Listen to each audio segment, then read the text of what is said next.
গণভোট বাতিল হলে জুলাই সনদের কোনো বৈধতা থাকবে কি না? ভাইরা আমার, এখানে প্রতারণার ভাব। জুলাই সনদ থাকা না থাকার উপরে গণভোটের ভোট বাতিল হওয়া না হওয়া নির্ভর করে না। জুলাই সনদ নিজেই স্বতন্ত্র, স্বকীয় এবং কার্যকরী। জুলাই সনদ কার্যকর করতে পারবে এই পার্লামেন্ট। জুলাই সনদ কিভাবে কার্যকর হবে সেটাও জুলাই সনদের মধ্যেই বলে দেওয়া আছে। সুতরাং জুলাই সনদের সাথে গণভোটের বাতিল হওয়া না হওয়ার কোনো সম্পর্ক নাই। এটা আমরা পার্লামেন্টে সুস্পষ্ট হয়ে বলেছি। বিএনপি জুলাই সনদকে ধারণ করে হৃদয়ে, বিএনপি জুলাই সনদকে চেতনায় ধারণ করে।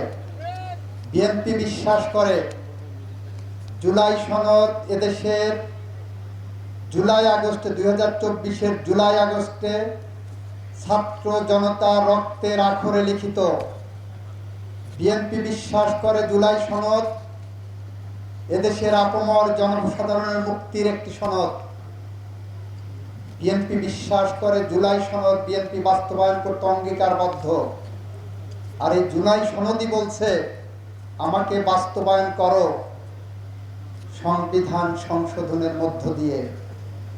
এটা জুলাই সনদে সুস্পষ্টভাবে লিখিত আছে যে সংবিধান সংশোধনের মধ্য দিয়ে জুলাই সনদ বাস্তবায়িত হবে। সুতরাং যারা বলছেন গণভোট বাতিল হলে জুলাই সনদ বাতিল হবে, এটা মিথ্যা বিভ্রান্তিকর তথ্য। তারা বলেন ৭২-এর সংবিধান মানি না। আমরা বলি ৭২-এর সংবিধান জুলাই সনদের অংশ এবং জুলাই সনদও ৭২-এর সংবিধানে ঢোকার অপেক্ষায় আছে। কিন্তু এই সংকট কেন তৈরি হচ্ছে?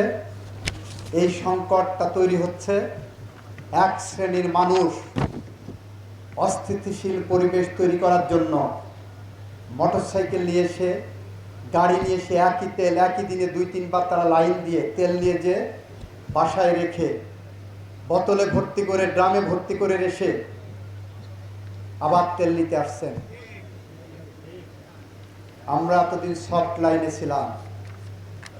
আমরা বলেছি 1974 সালের বিশেষ ক্ষমতা আইনে কালোবাজারি এবং মজুতদারির বিরুদ্ধে সেকশন 25-এর যে শাস্তির বিধান করা হয়েছে, প্রয়োজন বোধে সেই শাস্তি আমরা প্রয়োগ করব। তার সর্বোচ্চ শাস্তি মৃত্যুদণ্ড।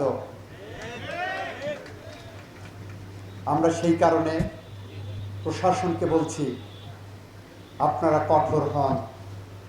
আমরা আপনাদেরকে সাথে অতন্দ্র প্রহরীর মতো আমার সংগঠনের নেতাকর্মীরা থাকবেন। শুধু এই জেলা নয়, সারা দেশে এই যে বাংলাদেশ, যে খাল নদীর বাংলাদেশ ছিল, সুবলা শস্য সমলা বাংলাদেশ ছিল, সেটা কিন্তু বিলীন হওয়ার পথে।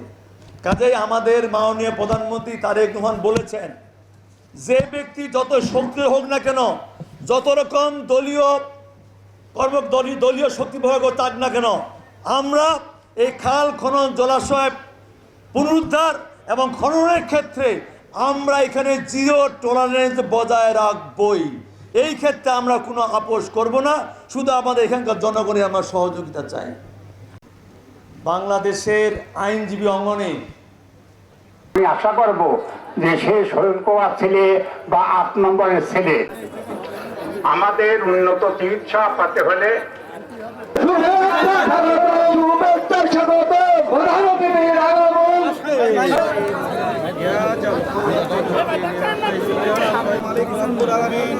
আমরা তোমার সৃষ্টির কল্যাণের উদ্দেশ্য রব্বুল আলামিন জীব এবং মানুষকে সেই কাজের সাথে আমাদের কাজকে তুমি কবুল করে নেওয়ার সুবহান রব্বিকা